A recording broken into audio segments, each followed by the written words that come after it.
Hello, it's Keith here, and this is lesson 8 of the multi-platform series of my Z80 programming tutorials. Now, we've been looking at the last few weeks about how to read in keys and joystick input from the hardware and store it into a common buffer format. And at that time, we had a look at a very simple test which would read in letters from the keyboard and print them to screen like that. We didn't actually look at the code that was doing that work, so we're going to have a look at the multi-platform code that is reading that platform-specific read data and then converting it to letters. And we're also going to have a look at this. Now, this bottom screen here on the spectrum is a redefine keys function which can read in keys and joystick input for up to 2 players. So if I just press some keys here, it really doesn't matter what keys I press because they are being stored and then passed in a common way later.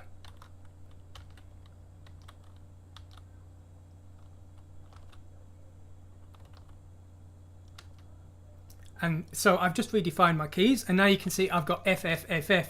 And what this is 2 bytes. 1 byte is for player 1's keys, and 1 byte is for player 2's keys. And so as I'm pressing the keys, you can see different bits are changing. And then we can look at those bits and work out which button the player has pressed down, matching those buttons to the redefined keys that the player selected. So this allows us to support keys and joysticks in a common way, and the player can use whatever keys they want, and we just support it in the same way no matter what. And this code was taken originally from Chibi Akamas. This is the code that was used on the Amstrad CPC, the Spectrum, the MSX and the Enterprise. And this is also now the code that has been upgraded and integrated into my Grimes Z80 project, and it is handling the control code of all of the systems with the exception of the console systems like the Game Boy and the Master System, which have a hardware joystick and there's no real sense to redefining the keys. But those systems are actually outputting the same bitmap byte data that you see here in the same format. So up, down, left and right in this virtual key map maps bitwise to the same keys on the physical keyboards of the console systems. So there we go. I'm showing you this on the Spectrum today just for convenience. I can assure you it works the same on every system from the Amstrad CPC to the TI 83. So there's really no point seeing it on all the systems. So just for convenience, I'm just showing it on the Spectrum today. So we'll just close down the Spectrum here. As always, all of this content is on my website. You can download the source code as well. And that said, as I've just said, if you are interested in this and you want to see it working, or you don't believe me when I say it works really well, please follow the Grimes Z80 project that I've been doing, where I've been writing one game that works on 11 different systems, all the way from the Amstrad CPC to the Sega Master System, Game Boy, you name it, I'm covering it, TI 83 as well. So please follow that if you're interested in this kind of content. But today we're going to have a look at this. So here we've got 2 simple programs, Key Test, which is what you've been seeing over the last few weeks, reading in keys from the keyboard and printing them to the screen, and Joy Test, which is another very, very simple function. So all this is a very simple test. All we're doing is we're running the configure controls option, which reads in the keyboard and for the different buttons that we want to define. And then we're reading in both players' controls.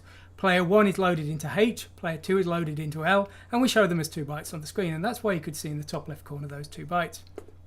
But we're not really interested in this example here because it's really very useless and it's only just a skeleton to run the example you just saw. So what we actually want to have a look at is the code that is converting the key presses, which we looked at over the last 2 weeks on all of our systems, into visual on-screen characters or into joystick presses, virtual joystick presses, sorry. But really what we want to look at is the code that's converting the key presses into on-screen characters or into virtual joypad presses using our redefine controls function. So let's have a look at that.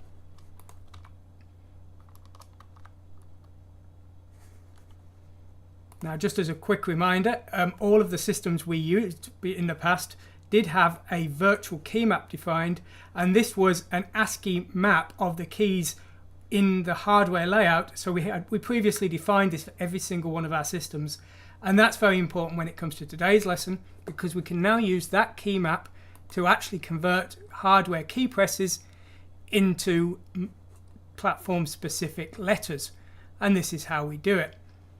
So first we use this scan keys function, and this relies on us already having read the keyboard here. So if we were just reading in a key, we would use this function here. So it reads the keyboard, which does the hardware work, and then it processes that buffer and works out what the key presses in that buffer, if there are any, do mean as an actual letter. And if we get a 0, then no letter was pressed, so we wait. And here we've just got a very simple pause. The pause is slightly longer on the Sam Coupe because its CPU is faster, but basically just very simple there. So here is the hardware key presses. So this is in a hardware specific format. Here is the hardware key map, which is in the same layout, 1 byte per bit. Now most of the systems use an 8-bit per row key map, but the ZX Spectrum actually only uses 5 bits. We could have solved this by just having a few spaces just to pad out the key map, but because memory is always limited on 8 bits, that seemed rather wasteful. So instead what I did is I defined a line width function here. So on all of the systems except the Spectrum this is 8, and on the ZX Spectrum this is 5 because there's only 5 bits per line. And then all we do is we load in the next row of the hardware key map that we read. We shift it 1 bit at a time to the right. As soon as we get a bit that is not 1, then we've actually found a key that is down. We're only processing a single key here, so it won't handle multiple key presses. This is really just designed for data entry kind of key presses, not for joystick gameplay kind of key presses. So once we get one, we then read in the value in the hardware key map we were currently looking at and return it. If we don't get one, then we just repeat, increasing DE each time to move to the next character in the line. When we get to the end of the line, we move to the next entry in the key map buffer that we read in from the hardware. So that's really all there is to it. Because we've got the key map in the same format, 1 byte per bit as the buffer, we can just shift through it, finding the first bit that is not 1, and that does the work for us. Now, to be honest, the joystick function, the virtual joystick function, isn't much more complex. Now, there is a specific format to the bytes we're actually outputting. There's 1 byte per player. Each player has 4 directions, 3 fire buttons and a pause button. Now, of course, if you didn't need a pause button but you needed 4 fire buttons, you can just reconfigure this. And if you wanted to create a system where you were using, 10 fire buttons and 16 direction controls, you could reprogram this relatively easily. This came, of course, from Chibi-Akuma's, which used 3 fire buttons. So that's the basis for this. I've got no reason to add to it. So, 4 definable button controls and 4 direction controls seems an awful lot for an 8-bit system. But there's no reason you couldn't easily upgrade it to do more. But anyway, each player's bitmap is in the same format. The far right bit 0, is up, then down, then left, then right, then fire 1, then fire 2, then fire 3, and the far left bit is pause. Now, if you want to check if either 2 of the main fire buttons, because most of the systems have only 2 per fire buttons, this was originally designed for the Amstrad CPC, you see, so fire 1 and 2 were on the joypad, fire 3 was the space key. So if you want to check if any of the fire buttons are down, what you can do is you can read in the byte from the function we're about to look at, or it with this, and then if the value is not 255, then one of the fire buttons, which is marked by these 2 zeros, must be down. So that's just a kind of convenient way of looking at only specific buttons, but looking at any one of those specific buttons. But really what we want to see is how does the actual hardware function work? Well, the first thing we need is a key map, which can be either predefined, and I've got the sample ones here, which are copied straight out of the Grime game. So we've got 2 sets of controls defined. Player 1's controls is WS, AD, B, N, M, and P, and player 3 is the joystick and space and enter for the second and third fire. Now, how do you use these? Well, you've got various options. If you need 2 players, then you can read in both. If you want either player, then you can add the 2 together, and again, any keys that are down will merge together, and then you can just compare the one resulting byte in your accumulator. But again, we're not going to particularly look at that today. It should be pretty straightforward if you're familiar with bitwise mathematics in assembly. But anyway, let's carry on. So these are some template ones, but if you don't want to use any of these, all you need to do is define 32 character FFs and then use the redefine keys function. And of course, we can just redefine these if we don't want to use these at all. So these are just some sample ones just to make things easy. And I'll probably be using them again in later programs, all right? So I wanted to keep them now that I'd created these good key maps as a default. So the first thing we do is we're creating a special function called keyboard scanner wait for key. This is slightly different to our previous get character functions, because what it actually does is it reads the hardware key map and it finds the first line where any key is down, and then it returns the details of that line. The reason that we want to do this is because this is very helpful to us when we're redefining keys. So all it does is it reads in from the key map, it scans for a result, and if it's not got any key down, it repeats until it gets one. So this is an infinite loop until a key is pressed. Now scan for 1 is the second part of this. This is doing a single read of a key, but it is not looping until anything is pressed. So all we do is we read in from the hardware keyboard. We then process the number of lines that the keyboard reads in. On most systems it's 8 to 10, I think on one it's 12, but anyway, as I say, it varies depending on the system, but it really doesn't matter as long as this definition is correct and as long as it's less than 16 bytes, because we've not defined any more space than that. And then what we do is we load in the pointer to the start of the key presses. We read in. If we find a line that is not 255, we return. 255 means that nothing's pressed down.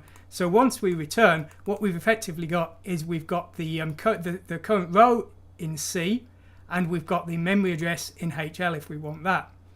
And we've also got the bit mask of the current line in the accumulator. And we use C and the accumulator in the case we're about to look at. So if we haven't found a matching one, we move our pointer to HL along to check the next row of the key map. We then increase C because we're looking at the next row in the hardware key buffer. And then we keep repeating until we've either looked at all of our lines or we've found something.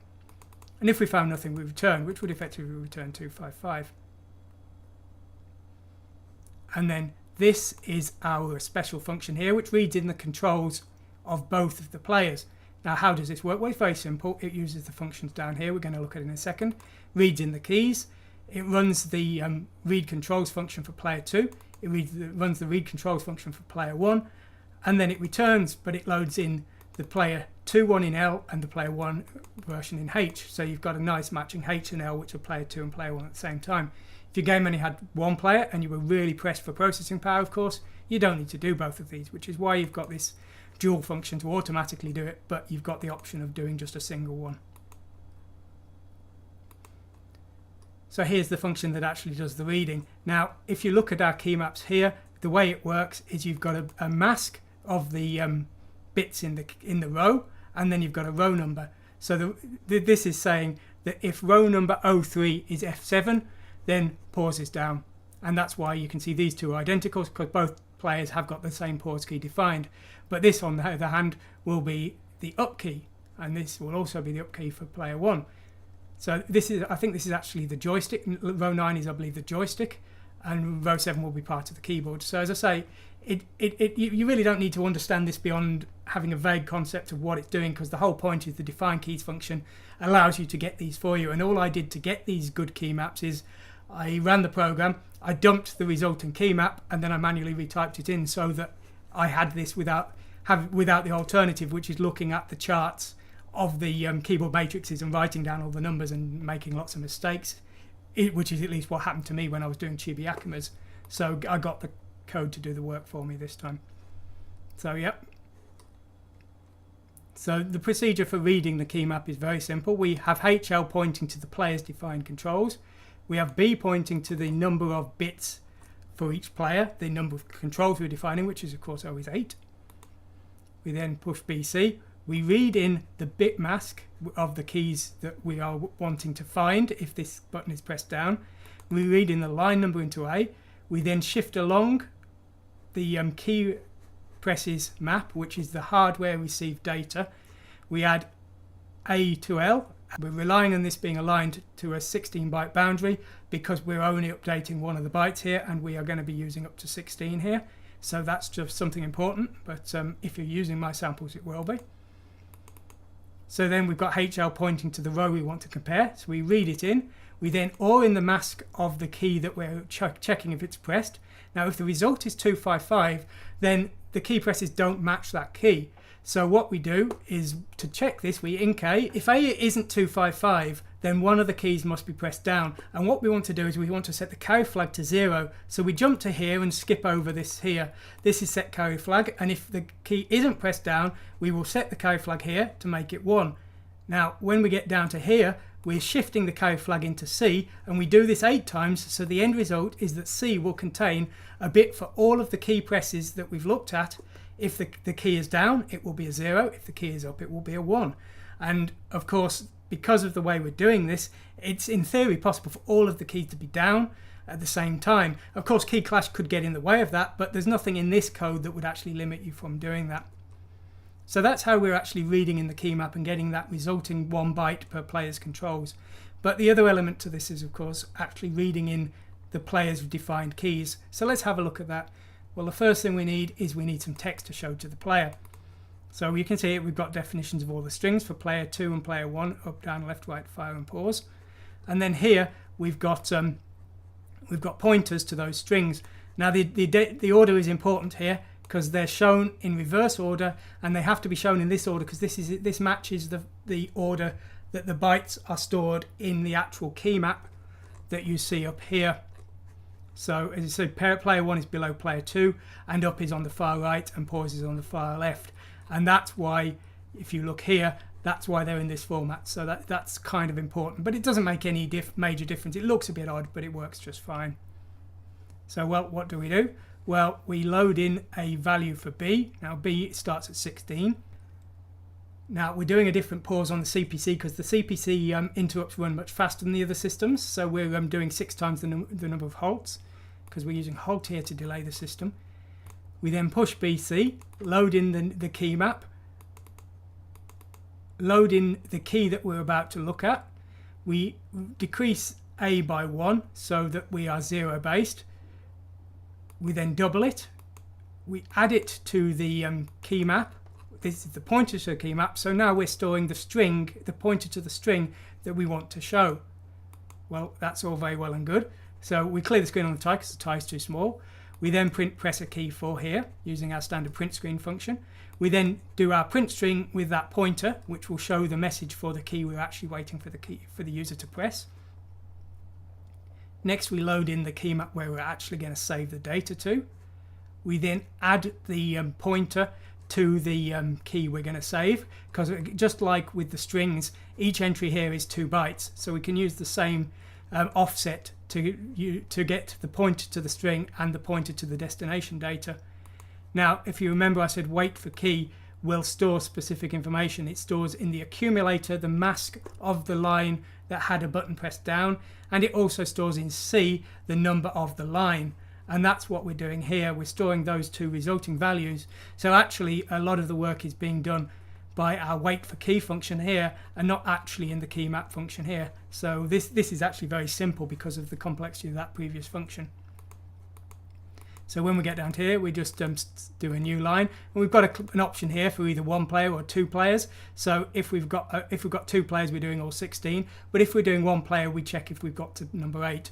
And the reason we have to do that is, as I said, because the order is kind of backwards here. So that's why. And there we go. So this is our configure controls function. This is our read in the key presses the user currently has down function. And this is an assisting function to help the redefine keys function work. And then here's some sample key maps, and as I said, you don't have to use those, of course. And that's really all there is to it. I mean, if you've only caught this one lesson, you're probably thinking, well, I don't really understand how any of that works. And it is important, if you want to understand it, you go back to the previous lessons which covered the hardware of the systems. And if you aren't interested in working with the key presses in the way I've showed here, of course you're welcome to just go straight to those hardware examples and use them in some other way you want to, or whatever you want to do. You can just directly access individual keys in the key map if that's what you prefer to do.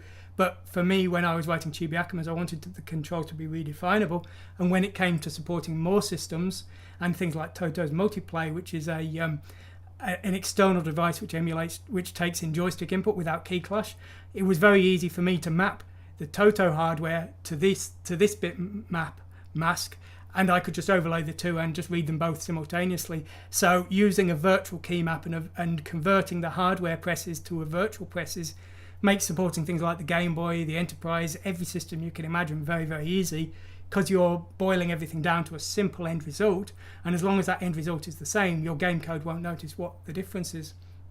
So anyway, that's really all I wanted to cover today. I hope this lesson has been interesting to you. As I've said already, please check out the Grime series as well, because that's got lots of stuff relating to this as well to show you. I'm planning probably next week to start covering the Game Boy. I've been doing the Game Boy a lot with the Grime series, and I'm now at a position where I feel I can give you a brief introduction to it. It's quite an interesting system because it's very similar to a Z80, but it's not actually a Z80. We can work around its limitations though to make it act like a Z80, fortunately. We'll also have a look after that at the game gear and the master system. And then going forwards, we're going to learn about all of these systems in the same way at the same time.